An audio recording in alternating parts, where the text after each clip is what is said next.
The volcano Cumbre Vieja on La Palma, which is part of the volcanic Canary Islands off northwest Africa and is home to about 85,000 people, erupted on September 19. The prompt evacuations of more than 6,000 people helped avoid casualties. Life on the rest of La Palma, which is roughly 35 kilometers, 22 miles, long and 20 kilometers, 12 miles, wide at its broadest point, has been largely unaffected. The volcano mouth was still ejecting fiery molten rock and belching black smoke. Its roar could be heard kilometers away. Scientists say the eruption could last for up to 3 months. The sound of the volcanic explosions can break glass in the surrounding area, Morquen said, urging people living within 5 kilometers, 3 miles, to stay away from their windows. Officials said the falling volcanic ash isn't a threat to public health, but cleaning it up can be hazardous for people's lungs and eyes. They urged people to wear a face mask, gloves and eye protection, as well as trousers and long-sleeve shirts, when removing ash. Some 25,000 metric tons of sulfur dioxide are being emitted from the crater every day but don't pose a health threat, officials said. The lava is 2 kilometers from the coast, Morquen said. 2 rivers of lava are slithering down hillsides, one is further north, where molten rock from a new fissure is spreading over an area where lava spread and hardened last week, and another one south of it which is advancing at 30 meters, about 100 feet per hour. The temperature of the lava is around 1,250 degrees Celsius, 2,282 degrees Fahrenheit. Pope Francis said on Sunday that he was praying for all those affected by the volcano, dedicating a prayer to them at the end of his weekly noon blessing in St. Peter's Square. I think especially of those who have been forced to leave their homes, the pontiff said. This month's eruption is the first on La Palma since 1971.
Bueno, esto es la zona de Todoque.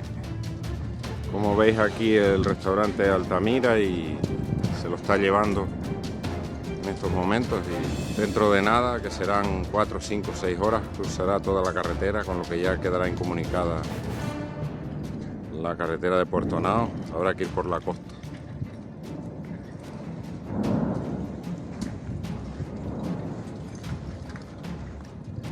Incluso fuego en el interior.